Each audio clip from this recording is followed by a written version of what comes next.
नमस्कार, स्वागत है आपका जी बिजनेस में। मैं हूं दीपक डोभाल और वक्त हो चला है आपकी खबर आपका फायदा का।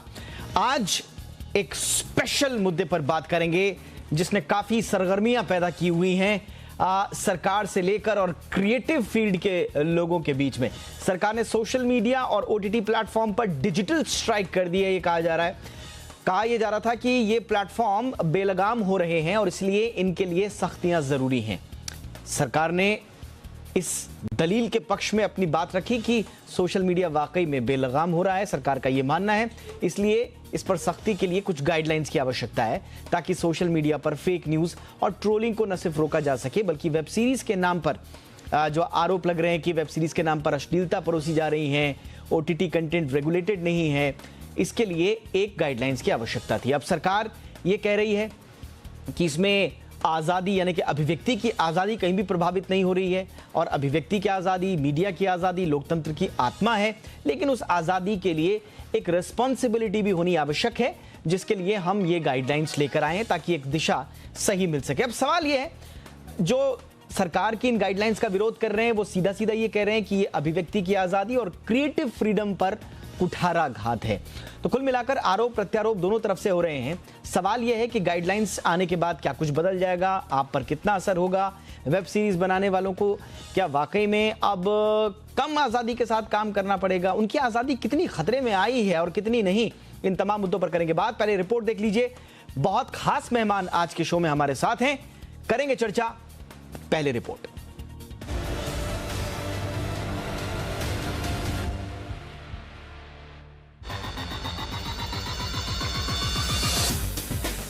आज फेसबुक खोलिए, ट्विटर, व्हाट्सएप या फिर कोई दूसरा सोशल मीडिया प्लेटफॉर्म, आपको दो चीजें तो जरूर दिखाई दे जाएंगी। पहला फेक न्यूज और दूसरा आपत्तिजनक कंटेंट। दूसरी ओर ओटीटी प्लेटफॉर्म्स पर आ रही फिल्में या वेब सीरीज भी आए दिन विवादों में रहती हैं। आरोप ये लगते हैं कि सोशल मीडिया और ओटीटी प्लेटफॉर्म्स बेलगाम हो गए हैं और कंटेंट के नाम पर अश्लीलता और प्रोपेगेंडा परोसा जा रहा है। दूसरी ओर ओटीटी या सोशल मीडिया की स्वतंत्रता के हिमायती इसे अभिव्यक्ति की आजादी और क्रिएटिव फ्रीडम के दायरे के भीतर मानते हैं। इसी उहापोह की स्थिति के बीच सरकार ने फिलहाल सोशल मीडिया और ओटीटी को अपने नियमों में बांधने की तैयारी कर ली है।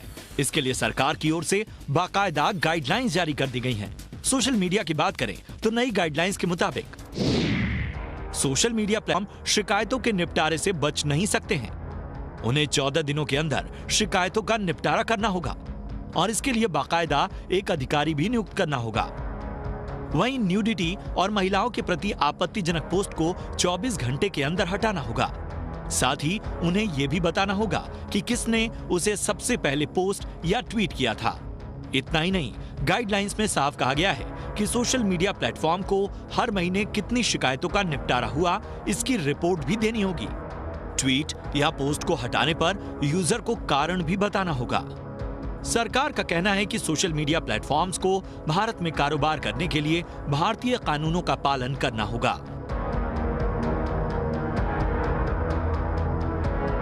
इसके अलावा Netflix, Amazon prime, alt Balaji जैसे ओटीटी प्लेटफॉर्म को भी नियमों में बांधा गया है। सरकार ने इनके लिए भी गाइडलाइंस जारी की हैं, जिसमें सरकार ने कहा है कि ओटीटी प्लेटफॉर्म के लिए 3 चरणों का मैकेनिज्म होगा। गाइडलाइंस में कहा गया है कि ओटीटी प्लेटफॉर्म को अपनी पूरी जानकारी सार्वजनिक करनी होगी। वो कैसे पब्लिश करते हैं, किसके लिए करते हैं, इसकी पहुंच कितने लोगों तक है, ये सब कुछ बताना होगा। ओटीटी प्लेटफॉर्म के लिए एक सेल्फ रेगुलेशन फोरम बनाया जाएगा, जिसकी अध्यक्षता सुप्रीम कोर्ट या हाई कोर्ट के रिटायर्ड जज करेंगे। इसी फोरम में ओटीटी प्लेटफॉर्म के खिलाफ शिकायतों की सुनवाई होगी। फिल्मों की तरह ही ओटीटी प्लेटफॉर्म्स को भी प्रोग्राम कोड फॉलो करना होगा। कंटेंट के बारे में उम्र के लिहाज से क्लासिफिकेशन करना होगा, यानी उन्हें यह बताना होगा कि कौन सा कंटेंट किस एज ग्रुप के लिए सही है। ओटीटी प्लेटफॉर्म के कंटेंट को 13 साल से ज्यादा, 16 साल से ज्यादा और एक कैटेगरी में बांटा जाएगा। इतना ही नहीं, ओटीटी प्लेटफॉर्म को पेरेंटल लॉक की व्यवस्था भी करनी होगी। सरकार का कहना है कि वो न तो सोशल मीडिया के खिलाफ है और न ही ओटीटी प्लेटफॉर्म्स के। वो बस ये चाहती है कि दोनों देश में अपना अपना काम करें, लेकिन नियमों और जवाबदेही के दायरे में। ब्यूरो रिपोर्ट, जी मीडिया। और आज के दर्शकों से आपका इंट्रोडक्शन कराएं उससे पहले एक महत्वपूर्ण सूचना जो आप सबको देनी है। आपका चहेता प्रोग्राम आपकी खबर आपका फायदा अब 1 मार्च यानी कि सोमवार से एक नए समय पर आ रहा है। आप लोगों ने बहुत सारे फीडबैक्स हमें दिए थे और लगातार इस बात की मांग की जा रही थी कि समय बदला जाए, तो 6 बजे की जगह आप लोगों की डिमांड पर अब 5 बजे से हम ये शो शुरू कर रहे हैं। 1 मार्च से सोमवार से शुक्रवार शाम 5 बजे आप देखिएगा आपकी खबर आपका फायदा। इसके अलावा भी कुछ और प्रोग्राम चेंज हुए, आपकी टीवी स्क्रीन पर देख रहे होंगे। मनी गुरु का समय चेंज हुआ है, 6:30 बजे हो गया अब, और एक नया शो आ रहा है बिल्कुल ब्रांड न्यू, इंडिया 360, जो कि न्यूज का लेटेस्ट और अपडेटेड वर्जन है। नया शो है बिल्कुल 7:56 से आप ये भी देखेंगे। लेकिन आपकी खबर आपका फायदा अब आप रोज देखेंगे 4:56 पर। 6 बजे की जगह अब 5 बजे आएगा शो। और ये हमारा वादा है कि समय बदल रहा है लेकिन तेवर बिल्कुल नहीं बदलेंगे। कॉज और हमारा जो उद्देश्य है वो बिल्कुल नहीं बदलेगा, और उद्देश्य है आम कंज्यूमर के हक की बात। अब करते हैं आज के मेहमानों से आपका इंट्रोडक्शन। हमारे साथ जुड़ रहे हैं विराग गुप्ता, जाने माने वकील हैं सुप्रीम कोर्ट के। बहुत बहुत स्वागत है विराग जी आपका। हमारे साथ हैं अमित राय, राइटर हैं, डायरेक्टर हैं, काफ़ी बड़ा नाम। अमित जी बहुत बहुत स्वागत है आपका। हमारे साथ हैं सोनूप सहदेवन साहब, जो कि जाने माने फिल्म समीक्षक हैं। सोनूप जी आपका भी बहुत बहुत स्वागत है। विराग गुप्ता, आपसे ही चर्चा की शुरुआत करेंगे क्योंकि बहुत सारे शोज मैंने किए हैं इस मसले पर और आप हमेशा उस शो का हिस्सा रहे हैं। आपकी प्रतिक्रिया जानना सबसे पहले बड़ा लाजमी होगा। कैसे देखते हैं आप इन गाइडलाइंस को, ठीक है ये? नहीं, देखिए, ये बहुत ही बहुप्रतीक्षित गाइडलाइंस थी। 3 सालों से इन गाइडलाइंस का इंतज़ार था और ये अगर सही तरीके से लागू हुई तो बहुत ही ऐतिहासिक और क्रांतिकारी होंगी। मैं इसके पीछे अगर बैकग्राउंड दूं तो पिछले हफ्ते ऑस्ट्रेलिया के प्राइम मिनिस्टर ने भारत के प्राइम मिनिस्टर से फ़ोन से बात करके गूगल और फेसबुक के खिलाफ उनकी जो जंग चल रही है उसमें मदद मांगी, क्योंकि ऑस्ट्रेलिया और भारत दोनों लोकतांत्रिक देश हैं और भारत इन जो कंपनियों का सबसे बड़ा बाजार है। तो उस फ़ोन कॉल के बाद जिस तरीके से इन नियमों को नोटिफाई किया गया है उससे बहुत बड़ी चीज़ें बदल सकती हैं। और इसमें 2 बातें हैं। पहली बात तो ये है कि इसके साथ साथ एक डेटा प्रोटेक्शन का जो कानून है वो भी आना चाहिए, जिससे लोगों की आशंकाएं ख़त्म हों। क्योंकि जब आप किसी को देते हैं, तगड़ी दवाई देते हैं, तो उसके साथ विटामिन बी कॉम्प्लेक्स की भी एंटीबायोटिक के साथ दवा दी जाती है। तो डेटा प्रोटेक्शन कानून भी जरूरी है। और जो दूसरी जो बात है, ये आप डिजिटल मीडिया के लिए कह रहे हैं सर, या ओटीटी के लिए भी कह रहे हैं? नहीं, मैं डिजिटल मीडिया के लिए कह रहा हूं। ओटीटी में तो मेरा ओटीटी के लिए अगर आप बात करें, अच्छा, उसको तो उस पे बाद में बात में देखिए 2 पहलू हैं। आई एम सॉरी, मेरी गलती है, मैंने आपसे अलग अलग नहीं पूछा। लेकिन अभी डिजिटल पे बात करते हैं, ओटीटी पे मैं आऊंगा, लेकिन यस, डिजिटल पे आप कह रहे थे जी।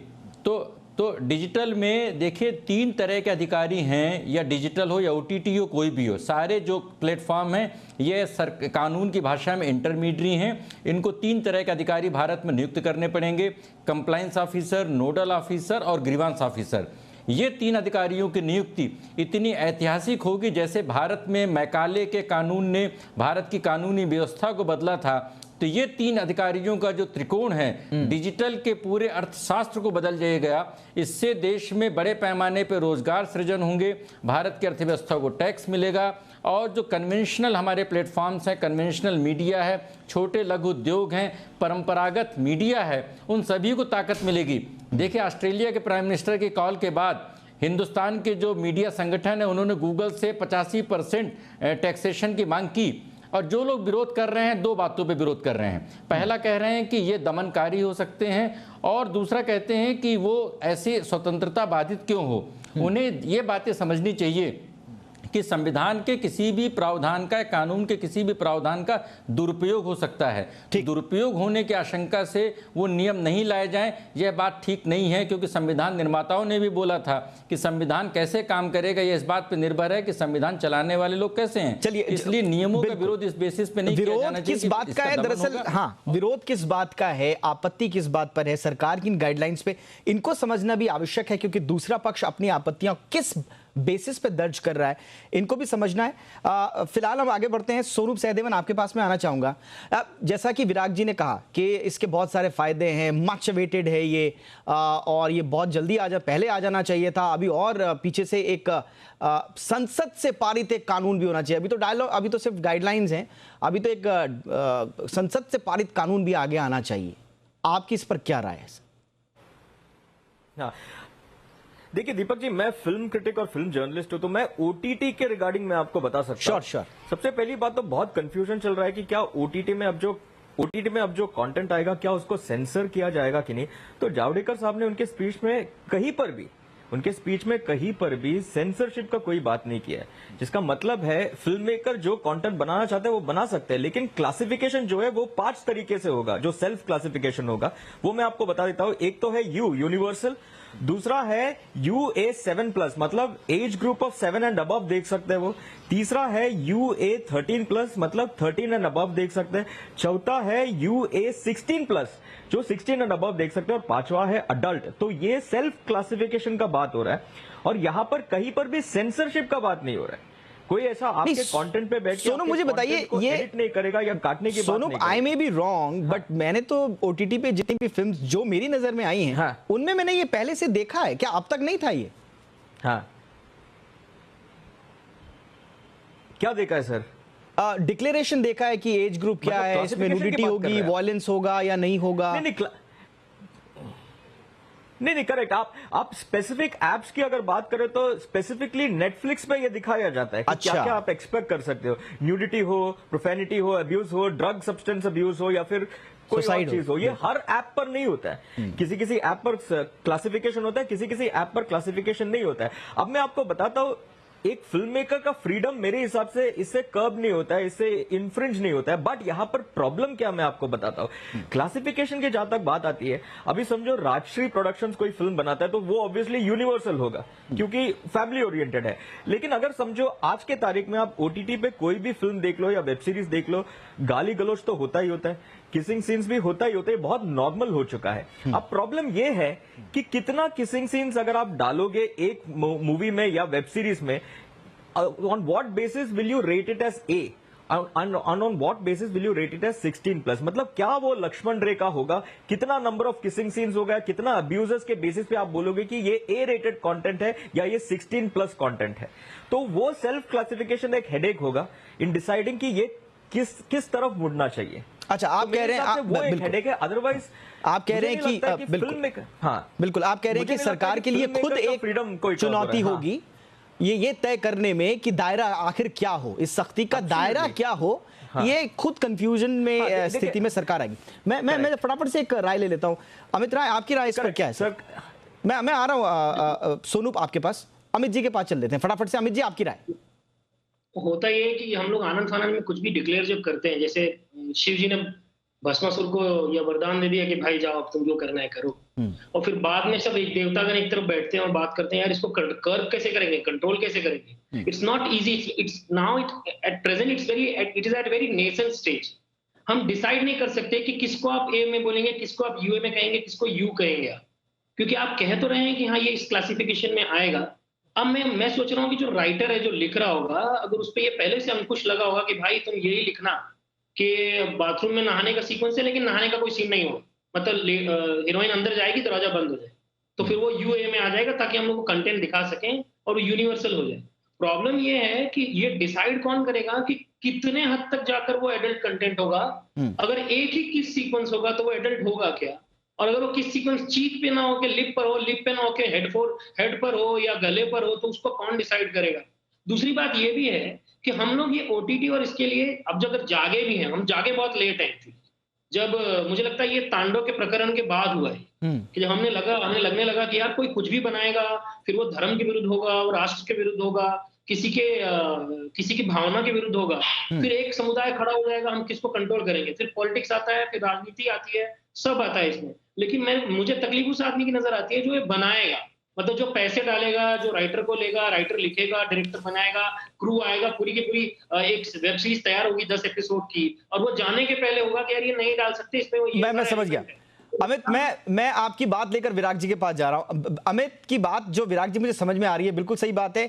एक राइटर, एक डायरेक्टर होने के नाते या एक क्रिएटिव कंटेंट क्रिएटर होने के नाते मैं क्या पहले वकील के पास जाऊं अपनी स्क्रिप्ट लेके, या डायरेक्टर के पास जाऊं? पहले मैं वकील को स्क्रिप्ट दिखाऊं कि भाई साहब मैं ये लिखने वाला हूं, कहीं इस पर सरकार डंडा तो नहीं चला रही तो मैं लिखूं? तो ये काम तो डायरेक्टर को तय करना चाहिए था। अब क्या ये काम आप लोग तय करेंगे कि भाई नहीं, इसको हटाइए वरना सरकार पकड़ लेगी? देखिए, ये केंद्र सरकार ने कानून नियम बनाए हैं और महाराष्ट्र में शिवसेना की सरकार है। मुंबई पुलिस की क्राइम ब्रांच के अधिकारी का आज एक मैं पढ़ रहा था, न्यूज़ पढ़ रहा था, उसमें उन्होंने बोला है कि ओटीटी में इस समय 100 पॉर्न की पिक्चरें चल रही हैं। 100। उन लोगों से, आरोपियों से जब पूछताछ हुई तो उन्होंने बोला कि साहब जब हमारी पिक्चरें नहीं चली तो उन्होंने उसमें नग्नता डाल दी, जिससे कि उनकी पिक्चरों की आमदनी बढ़ गई। जो लोग भी क्रिएटिव लोग हैं उन्हें पता है कि उनकी क्रिएटिविटी कहाँ तक है और क्रिएटिविटी कहाँ से आकर असामाजिक हो जाती है, कहाँ से हिंसात्मक हो जाती है, कहाँ से अश्लीलता हो जाती है। इसलिए दो बातों को समझना जरूरी है। पहले नंबर पर जो परंपरागत मीडिया है, परंपरागत पिक्चरें हैं, टेलीविज़न हैं, उसमें प्रेस काउंसिल का हो या सेंसर बोर्ड का हो या टेलीविज़न की सेल्फ रेगुलेटरी बॉडी हो, कोई ना कोई एक प्रक्रिया है। लेकिन ओटीटी में कोई प्रक्रिया नहीं थी, जो भी सेल्फ रेगुलेशन था वो प्रभावी नहीं था। इसलिए संविधान की समानता के तहत सभी प्लेटफॉर्म्स पर कोई न कोई स्वनियमन या सरकार के नियमन की व्यवस्था होनी चाहिए। इसलिए संवैधानिक है और ज़रूरी भी है। संविधान के अनुच्छेद 19 में तमाम सारे जो एक्सेप्शंस दिए हुए हैं, जो प्रतिबंध दिए हुए हैं, उनके तहत ही कार्रवाई होनी चाहिए। तो ये बात जो ये कई तरह के वर्गीकरण, 5 तरह नहीं, विराग जी मैं एक चीज पूछना चाह रहा था आपसे, क्विक रिस्पांस। मैं ब्रेक पे जा रहा हूं लेकिन उससे पहले मैं क्विक, ये सारा अच्छा चलिए अमित की बात सुन लेते हैं। अमित, आप कुछ काउंटर करना चाह रहे हैं? ये गेहूं के साथ घुन पिसने जैसा नहीं है कि अगर आपने ये तय किया है। देखिए, अनुराग के लिए जो डार्क है या अनुराग के लिए जो वल्गर है ना, अनुराग उसको वल्गर नहीं मानता। अनुराग कहता नहीं है मेरी क्रिएटिव फ्रीडम है, मैं इसको ऐसे ही दिखाऊं। राशि जो जिसको साफ कहता है, कई लोग उसको साफ बोल के बोलते हैं बहुत ही फैमिली बेस्ड फिल्म है। देखिए, ये तो स्वयं, ये तो सही बात आपने, विवेक जी ने बिल्कुल सही बात कही है कि एक का खुद का एक विवेक बुद्धि होता है जो तय करता है कि ये मैं करूं कि नहीं करूं, इससे समाज पर क्या व्यापक असर पड़ने वाला है। और मैं अपने घर भी जाऊंगा तो मैं अपनी फैमिली को, मेरी फैमिली भी तो पूछेगी आप ये क्या बनाते हो, मतलब आपके आस पड़ोस के लोग, आपके जानने वाले लोग। आपका एक खुद का एक सेल्फ क्रिएटेड इमेज भी होगा या खुद का बनाया हुआ समाज में, अगर आप इस तरह के राइटर और डायरेक्टर हैं। मुझे परेशानी इस बात को लेकर है कि फिर तो एक ऐसा हो जाएगा कि ये एक और मेकर है। अगर राशि इसका, जिन्होंने भी एग्जांपल दिया राशि की फिल्मों का, 100% वो कहीं भी दिखाएंगे, वो कोई भी देखेगा। लेकिन हर फिल्म मेकर वैसी फिल्में नहीं बनाता। हाँ नहीं अमित बात तो मुझे लगता है अमित बात यही हो रही है कि आप इंडिविजुअल कैसे ये तय करेंगे कि मुझे ये दिखाना है, मैं नहीं दिखाऊंगा। एक रिस्पॉन्स जो सरकार कह रही है कि एक रिस्पॉन्सिबिलिटी होनी चाहिए अभिव्यक्ति की आजादी में, और उस रिस्पॉन्सिबिलिटी का दायरा इंडिविजुअल लेवल पर तय नहीं हो सकता है। उसके लिए आपको पूरी सोसाइटी के लिए एक सेट रूल्स तय करने होंगे, जो सरकार की दलील है फिलहाल ये कह रही है। नहीं, मुझे क्या लग रहा है, मैं एक ही क्लास में था। हाँ। हमारे क्लास में एक खराब बच्चा था जिसने तांडव नाम का कुछ बनाया, जिसने जरा भी जिम्मेदारी से काम नहीं लिया। हाँ। उसने ये सोचा नहीं कि मैं क्या बनाने जा रहा हूँ, और फिर के प्रिंसिपल ने आकर क्या किया है कि पूरी की पूरी क्लास को सजा दे दी।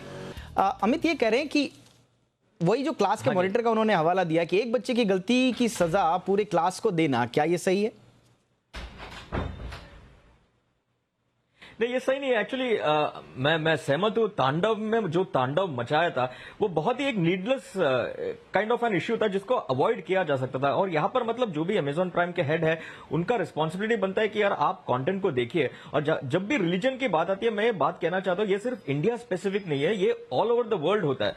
सलमान रश्दी का सैटानिक वर्सेस को बैन किया गया था। इवन मेल गिब्सन ने जब पैशन ऑफ द क्राइस्ट बनाया था उनको बहुत प्रोटेस्ट और कॉन्ट्रोवर्सी का सामना करना पड़ा था। तो जहां पर भी आप रिलीजन को लेकर एक अलग तरीके से अपने नजरिए से बताते हो जो लोगों को पसंद नहीं आता है, वहां पर तो कंट्रोवर्सी होना ही होना है। और ये वो अगर आप वो सीन देखेंगे तांडव में, it's very simple to understand कि ये सीन नहीं अभी देखिए सोनू, अब तांडव में क्या वो सही था या नहीं था उसकी बहस आज हम नहीं करते, लेकिन एक ट्रिगर चाहिए होता है ना, एक आपको एक बेस बनाना पड़ता है।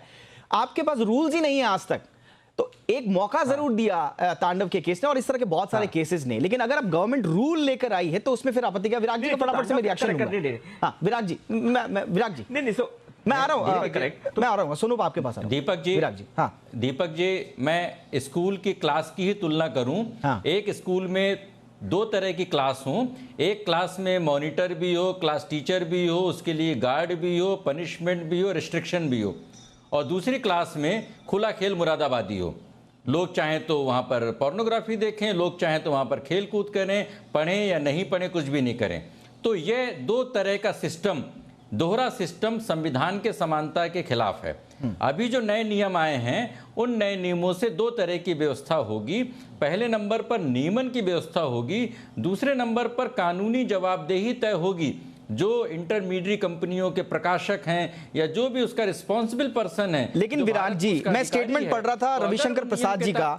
रविशंकर प्रसाद कह रहे हैं we have not framed any new law, हम तो सिर्फ गाइडलाइन बता रहे हैं और उम्मीद करते हैं इन गाइडलाइंस का पालन होगा। तो इसमें तो कानूनी कुछ करेक्शन दिख रहा है आपको? ये तो गाइडलाइंस दिख रही हैं साफ साफ, इनका पालन हो ना हो। देखिए दिक्कत क्या है कि सरकार के रुख में विरोधाभास होता है, उससे कंट्रोवर्सी और बढ़ती है। हाँ। कई बार कहते हैं कि हम बिल्कुल नई गाइडलाइंस ला रहे हैं, जबकि ये 2011 के नियम हैं जिनको नए तरीके से बनाया जा रहा है। इन नियमों में ओटीटी के नियमों को मिक्स करने की वजह से गफलत भी हो रही है, कंफ्यूजन भी हो रहा है। लेकिन ये दो तरह से फायदेमंद है, एक तरह से नुकसानदायक है। एक फायदा ये है कि समानता पर आधारित है, दूसरा फायदा ये है कि इसके रिस्पॉन्सिबल ऑफिसर्स रहेंगे। अगर ऑब्जेक्शनेबल कंटेंट हुआ तो उन्हें हटाना पड़ेगा। नुकसानदायक क्या है कि 5 तरह की जो कैटेगरीज बना दी गई हैं, और जब लोगों को नहीं विराट जी, विराट जी, आई एम सॉरी मैं आपको इंटरप्ट कर रहा हूं, लेकिन मैं थोड़ा सा समझना चाह रहा हूं, ऑब्जेक्शनेबल कौन तय करेगा? क्या सरकार ऑब्जेक्शनेबल तय करेगी या कोई भी आके कहेगा ये ऑब्जेक्शनेबल है? हो सकता है जो एक व्यक्ति के लिए ऑब्जेक्शनेबल हो वो दूसरे के लिए नहीं हो, जिसका हवाला अमित भी दे रहे हैं। यहां पर एक क्रिएटिव फ्रीडम के दायरे में तो बहुत सारे पक्ष आते हैं। देखिए ऑब्जेक्शनेबल की जो परिभाषा है, हाँ। पहले नंबर पर उसके लिए 3 लेयर बनाई गई हैं। हाँ। और ऑब्जेक्शनेबल की परिभाषा आज की तारीख में हमें अच्छी लगे या खराब लगे, आईपीसी के तहत निर्धारित है कि क्या ऑब्जेक्शनेबल है, क्या ऑब्जेक्शनेबल नहीं है। Okay. अश्लील क्या है, हिंसात्मक क्या है, नुकसानदायक क्या है, यह आईपीसी में डिफाइन किया गया है। इसलिए अल्टीमेटली इस बात का निर्णय तो शासन और सरकार ही करेंगे। तो सर जब ये ऑलरेडी आईपीसी में था तो फिर नई गाइडलाइंस का मतलब क्या है सर? फिर गाइडलाइंस का मतलब यह है कि आईपीसी के जो कानून है, आईटी को जो उसको इंप्लीमेंट करने के लिए आईटी एक्ट बनाया गया, और इन कंपनियों पर कैसे उसको प्रभावी बनाया जाएगा उसके लिए इंटरमीडिएट रूल्स बनाए गए। क्विक रिएक्शन पे लूंगा विराट जी, आई एम सॉरी मैं आपको इंटरप्ट कर रहा हूं, लेकिन छोटे रिएक्शन फटाफट से। अमित आपका reaction, final reaction, and Sonu आपका भी मिलूंगा। लेकिन अमित, मुझे समझ में नहीं आ रहा। हाँ। नहीं, मुझे कितनी तो बात समझाइए कि मेरा प्रबल विश्वास है कि 84 का जो भी दंगा हुआ है वो किसने करा, सिखों के साथ क्या हुआ और वहां दिल्ली में क्या हुआ। मैं किताबें पढ़कर और जिन लोगों से जो कानून ने कहा है, जो फैसले आए हैं कोर्ट के, उसके आधार पर मैंने एक कहानी रची है जो मैं साफ साफ कहता हूँ कि कौन जिम्मेदार है, किसने ऑर्डर पास किया, किसने भिंडरावाला को किया। मतलब मैं क्योंकि मैं पंजाबी नहीं हूं, मैं बहुत ही ऑब्जेक्टिविटी के साथ देखूंगा कि किसने ये कांड किया और कि ये घटना घटी। अब ये समझो कि कांग्रेस के सरकार के समय ये 10 एपिसोड आता है जो साफ कहता है कि कांग्रेस जिम्मेदार है इसकी बात की, तब वो ऑब्जेक्शनेबल होगा कि नहीं होगा? अब देखिए इस पर तो एक लंबी बहस की गुंजाइश तो बनती है, ये पॉलिटिकल इशू जरूर हो जाएगा, लेकिन हम बात वही कर रहे हैं। आप इंडिविजुअल, देखिए बात वही है, एक इंडिविजुअल जो आपके फैंटेसीज हैं या फैक्ट्स के बेसिस पे आप कुछ लिख रहे हैं, वो इंडिविजुअली तो हो सकता है आपके लिए, लेकिन सरकार का कहना है कि उसका दायरा समाज तक जाता है, उसकी जड़ें पूरे समाज को प्रभावित करती है, इसलिए ये एक होलिस्टिक अप्रोच के साथ आ रहा है। फटाफट से एक रिएक्शन में आपका लूंगा सोनू, आपका रिएक्शन जो अमित कह रहे हैं वो सवाल कहीं एड्रेस हो पा रहा है आपकी? रिएक्शन नहीं, सिंपल चीज नहीं, एक चीज मैं कहना चाहता हूं, यहाँ पे हमने डिस्कस नहीं किया है पेरेंटल लॉक का जो सिस्टम भी जावड़ेकर साहब ने बताया उनके स्पीच में, which should be instituted by every OTT platform. यहाँ पर पेरेंटल लॉक का कुछ एक्चुअली रिजल्ट निकलने वाला ही नहीं है, क्योंकि पायरेसी इतना बढ़ चुका है कि अगर आप एक कंटेंट देख नहीं सकते हो घर पर, आप पायरेटेड कंटेंट बाहर देख सकते हो, तो फिर यूज क्या हुआ उसका? ऑलराइट, बहुत सारे सवाल हैं। नेटफ्लिक्स पे लगाओ, मुझे लगता है एक शो में इस पर बात करना तो बिल्कुल भी मुझे लगता है कि बहुत कम वक्त है एक शो में बात करना। आगे इस पर जरूर चर्चा करेंगे कभी, लेकिन आज हम थोड़ा सा समझना चाह रहे थे कि इस मुद्दे के दोनों पक्ष हैं क्या। अब सरकार गाइडलाइंस लेकर आई है, दोनों पक्ष के अपने अपनी बातें हैं, अब इसको जनता को यानी कि फाइनल जो व्यूअर है वो किस तरह से लेता है, और ओटीटी और सोशल मीडिया की दुनिया आगे यहां से कहां बढ़ती हुई दिखाई देती है, ये देखना बड़ा लाजमी होगा। लेकिन फिलहाल आज के शो में इतना ही। आप तीनों का बहुत बहुत शुक्रिया। Virat ji thank you so much, आपने वक्त निकाला। Amit ji thank you so much. Sonu आपका भी शुक्रिया। आपकी खबर आपका फायदा में इतना ही, लेकिन याद रखिए एक बार फिर से, सोमवार से समय बदल रहा है, तेवर नहीं, 5 बजे मिलेंगे आपकी खबर आपका फायदा में। नमस्कार।